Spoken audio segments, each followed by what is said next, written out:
Hi viewers, welcome to our channel. Social మీడియాలో రీసెంట్గా ఒక ట్రెండ్ నడుస్తుంది.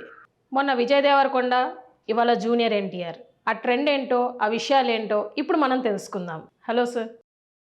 మొన్న హీరో విజయ్ దేవరకొండకి ఆయన ఫ్యాన్ ట్యాగ్ చేస్తూ ఒక వీడియో పెట్టింది. అలాగే ఇవాళ జూనియర్ ఎన్టీఆర్ గారిని ట్యాగ్ చేస్తూ ఈ ఫ్యాన్స్ అనేవారు ఈ సెలబ్రిటీస్ని ఇలా కండిషనబుల్గా ఫోర్స్ చేస్తూ చేయడం లాంటిది, ఈ కల్చర్ని మనం ఎలా చూడొచ్చు సార్? మనం గతంలో ఎప్పుడు చెప్పుకునే వాళ్ళం ఏంటంటే కొత్త ఒక వింత అని ఒకటి, దాంతోపాటు వేలం వెర్రితనం అంటాం. ఎస్. అంటే ఏంటి అంటే ఏదైనా అతి చేయకూడదు, అతి దాటినప్పుడు విపరీతపరమైన పరిణామాలు ఉంటాయి. దాని పరిణామాలను అనుభవించకూడదు, తప్పదు. వాస్తవానికి అభివృద్ధి చెందిన క్రమంలో ఆ టెక్నాలజీని మనం అడాప్ట్ చేసుకోవడంలో తప్పులేదు. మంచి ఉంటుంది, చెడు ఉంటుంది. అంటే ఒక కత్తి ఉంటే అది మంచిగా వాడుకోవచ్చు, చెడుగు వాడచ్చు. మన విచక్షణ, మన వివేకాన్ని బట్టే ఉంటుంది. అట్లంత మాత్రాన ఆ కత్తి నిషేధించాలని కూడా అమాయకత్వం అవుతుంది. అలాగే ఇప్పుడు వస్తున్నటువంటి ఈ డిజిటల్ ప్లాట్ఫామ్స్లో చాలా వరకు మంచి జరుగుతుంది. ఎక్కువ శాతం బిజినెస్ స్కోప్ ఎక్కువగా ఉంది. అంటే ఎక్కడో ఉన్నటువంటి వస్తువు ఉత్పత్తిదారుడు మరెక్కడో ఉన్నట్టు ఏ దేశంలో ఉన్నటువంటి వస్తువు వినియోగదారునికి డైరెక్ట్ సేల్ చేయడం కానీ, డెమో ఇచ్చుకోవడం కానీ జరుగుతుంది. అట్ ద సేమ్ టైం ఇటు ప్రొడక్ట్ కన్జ్యూమర్ ఎలా వాడుకుంటున్నారు ఈ డిజిటల్ ప్లాట్ఫామ్ని, పొలిటీషియన్స్ కూడా అలాగే వాడుకుంటున్నారు. వాళ్ళు ఇంకా మరి ఘోరంగా వాడుకుంటారు. అంటే తనకు నచ్చిన వ్యక్తిని హీరోని చేసేస్తున్నారు, నచ్చిన వ్యక్తిని జీరో చేసేస్తున్నారు. ఏం లేకున్నా కూడా సోషల్ ప్లాట్ఫామ్ ద్వారా వాళ్ళు హీరోగా మారుతున్నారు. అలాగే సెలబ్రిటీస్, అంటే మనం ముఖ్యంగా సినిమా సెలబ్రిటీస్ కూడా ఈ ఫ్యాన్స్ని ఇంటరాక్ట్ అవ్వడానికి సోషల్ ప్లాట్ఫామ్ వాడుకుంటున్నారు. మనం చూస్తున్నాం తరచూ కూడా మన తెలుగు వాళ్ళని యాంకర్ అనసూయ కానీ, సుమ కానీ కొత్తగా సినిమా రిలీజ్ అయ్యే ముందు కూడా ఫేస్బుక్ లైవ్ ద్వారా కానీ, ఇన్స్టాగ్రామ్ లైవ్ ద్వారా కానీ వచ్చేసి ఫ్యాన్స్తో ఇంటరాక్ట్ అవుతూ వాళ్ళ క్వశ్చన్లు, డౌట్స్ తీర్చుకోవడం. ఓకే, మళ్ళీ మన పొలిటీషియన్ చూస్తే కేటీఆర్ గారు కూడా ఆ విధంగానే ఫ్యాన్స్తో కానీ, పబ్లిక్ తోటి, ఓటర్లతో కొంచెం ఎవరితోనైనా ఇంటరాక్ట్ అవుతున్నాం. ఇంతవరకు పాజిటివ్ రిజల్ట్స్ బాగున్నాయి. కానీ దీన్నే అడ్డంగా పెట్టుకొని కొందరు వేలం వేరు వేషాలు వేయడం మనం చూస్తున్నాం. రకరకాల టిక్టాక్ పేరు మీదనో, స్కిట్స్ పేరు మీదనో రకరకాల వల్గర్ ఖర్చుతో పాటు వాళ్ళ టాలెంట్ నిరూపించుకునే వాళ్ళు కొందరైతే టాలెంట్ నిరూపించుకుంటున్నామని చెప్పేసి ఇంకా విస్తృతమైనటువంటి డ్రెస్ సెన్స్ లేకుండా చేయటం, అదంతా కూడా ఒకవైపు అయితే, కొందరు దీన్నే వాసనగా చేసుకుని ఫేమస్ అవ్వడానికి రకరకాల ఎత్తుగడలు వేస్తూ ఈ మధ్యకాలంలో ఒకటి బాగా ఫేమస్ అయింది మీరు అన్నట్టుగానే. అది నేను ఎగ్జామ్స్ రాయాలంటే విజయ్ దేవరకొండ నాకు కామెంట్ చేయాలి అంటే ఆయన ఇన్స్టాగ్రామ్లో వీడియో పెడుతూ ఆయన నా బాక్స్లో నాకు విజయ్ దేవరకొండ కామెంట్ చేస్తే నేను ఎగ్జామ్ రాస్తాను, లేకపోతే రాయను అన్న బ్లాక్మెయిల్గా మాట్లాడారు. వాస్తవానికి ఇట్లాంటిది కొన్ని సందర్భంలో వీళ్ళ దృష్టి దాకా వెళ్ళదు. అంటే ఇప్పుడు ఇక్కడ ఈ కంటెంట్లో ఏంటంటే విజయ్ దేవరకొండ దాకా వెళ్ళకపోవచ్చు, లేదా ఎవరుంటే వాళ్ళ దాకా వెళ్ళదు.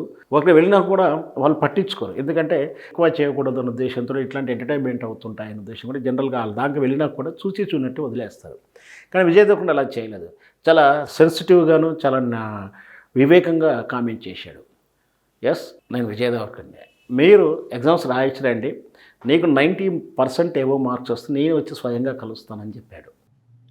ఈ కామెంట్ ఇవ్వడం అనేది పాజిటివ్నెస్ బాగుంది.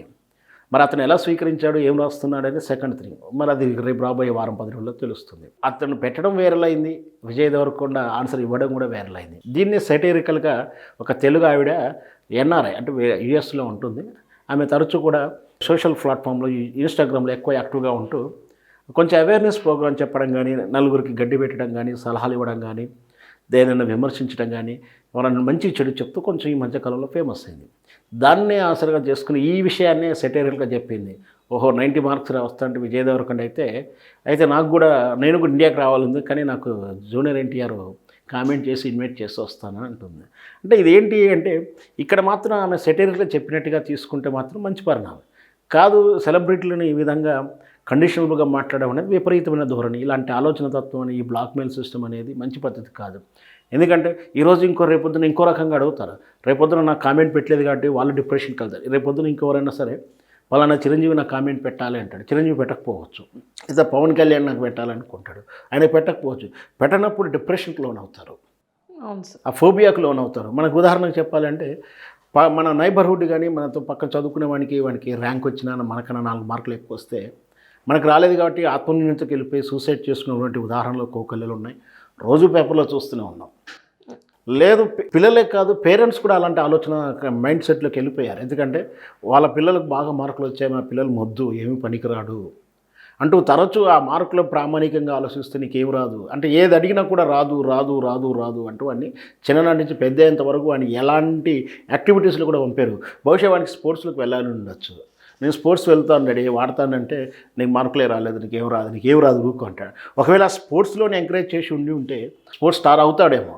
ఆ చాయిస్ మాత్రం ఎవరు చదువు రాలేదని చెప్పి మొత్తం పడేది. అంటే ఇక్కడ మైండ్ కండిషన్స్ ఎలా మారుతున్నాయంటే ఆటోమేటిక్గా మనకు తెలియకుండానే ఒక కల్చర్లోకి వెళ్ళిపోయి మనం సైకాలజికల్కి ఎదగకుండా ఆలోచన శక్తి లేకుండా తయారవుతున్నారు పిల్లలే కాదు పేరెంట్సే కూడా.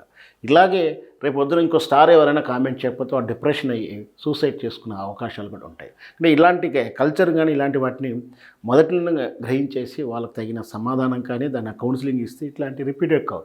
మొత్తం మీద సెలబ్రిటీతో ఇంటరాక్ట్ అవ్వడం లేదా ఒక నాయకునితో ఇంటరాక్ట్ అయ్యి దాంతోపాటు వాళ్ళ సమస్యను చెప్పుకొని సమస్యను పరిష్కరించడానికి ఉపయోగించుకుంటే ఆహ్వానించవచ్చు.